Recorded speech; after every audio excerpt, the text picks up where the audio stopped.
रुपौली विधानसभा उपचुनाव की आज काउंटिंग हो रहा है और आपको बताते चले कि वहां पर आरजेडी से प्रत्याशी है बीमा भारती, वो तीसरे नंबर पे चली गई है। वही पांचवें राउंड की गिनती होने के बाद से कलाधर मंडल जो जदयू के प्रत्याशी है, एनडीए समर्थित प्रत्याशी है, उनसे लगभग 10,000 वोटों से पीछे चल रही है। वही शंकर सिंह जो निर्दलीय प्रत्याशी है वो कड़ी टक्कर देते हुए नजर आ रहे हैं कलाधर प्रसाद मंडल को, और वही बीमा भारती पिछड़ती हुई नजर आ रही है। एक तरीके से बात करें तो जिस तरीके से लोकसभा चुनाव के दौरान पप्पू यादव ने वहां से बाजी मारी थी, तो वही अब शंकर सिंह कड़ी टक्कर दे रहे हैं। वही बिहार सरकार के स्वास्थ्य मंत्री मंगल पांडे ने भी इसको लेकर के तंज कसा है। उन्होंने लालू और तेजस्वी को भी नहीं छोड़ा। उन्होंने कहा दिया साफ साफ कि आप लोग भी बोलते थे, बार बार नाम लेते थे उनका, लेकिन अब जा कर के पूछिए कि क्या हाल हो रहा है उन लोगों का। उन्होंने ये भी कहा दिया कि अब तीसरे नंबर पे चली गई, लेकिन आप लोग तो रोज़ पूछते रहते थे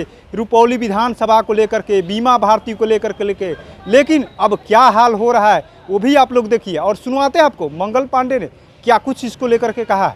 लालू यादव जी से बहुत बड़ा दावा कर रहे थे, और आप लोग भी जो पहले प्रश्न करते थे तो पहला प्रश्न आप लोग का यही होता था कि लालू जी ने ऐसा बोला, तेजस्वी जी ने ऐसा बोला, लालू जी ने सिंबल लेटर दिया बीमा भारती जी को।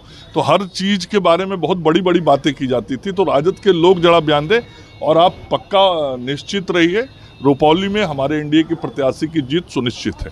तो आपने सुना किस तरीके से रुपौली विधानसभा का उपचुनाव हो रहा है, वहाँ से बीमा भारती की काफ़ी चर्चा हो रही थी कि क्या बीमा भारती अपना राजनीतिक साख इस उपचुनाव में बचा पाएंगी, क्योंकि कहा जा रहा था कि लगातार वहाँ से जदयू से वो जीतती आई, निर्दलीय जीतती आई, लेकिन इस बार समीकरण बदला से नजर आ रहा है। एक तरफ जहाँ पप्पू यादव समर्थन की बात करे थे, वहीं पहले जब पप्पू यादव थे शंकर सिंह की कहा जा रहा था कि समर्थन करें, लेकिन अंत में उन्होंने कांग्रेस की बात हमेशा करते रहते, इसलिए वो समर्थन दे दिया था बीमा भारती को। लेकिन लग रहा है कि अब किसी का भी मैजिक काम नहीं आया और बीमा भारती लगातार जो है पांचवें राउंड के बाद भी पिछड़ती हुई नजर आ रही है। वहीं स्वास्थ्य व्यवस्था को लेकर के भी मंगल पांडे ने सारी बातों को रखा है। बाढ़ में जिस तरीके से स्थिति बनी हुई है उसको लेकर के उन्होंने एक एक बातों को रखा है। चिकित्सक सहित चिकित्सा कर्मियों की जो बाढ़ प्रभावित 29 जिले हैं उनकी सभी की छुट्टियां रद्द कर दी गई हैं, और जितनी भी आवश्यक दवाइयां होती हैं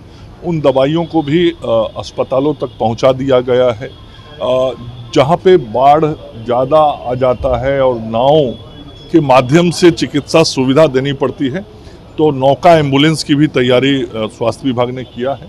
और हर स्तर पे जो हम बाढ़ से बचाव के लिए और बाढ़ के समय में लोगों को स्वास्थ्य सेवा देने के लिए काम करते हैं, वो सारी तैयारी पूर्ण कर ली गई। तो ऐसे ही तमाम अपडेट से जुड़े रहने के लिए इनसाइडर लाइव देखते रहें।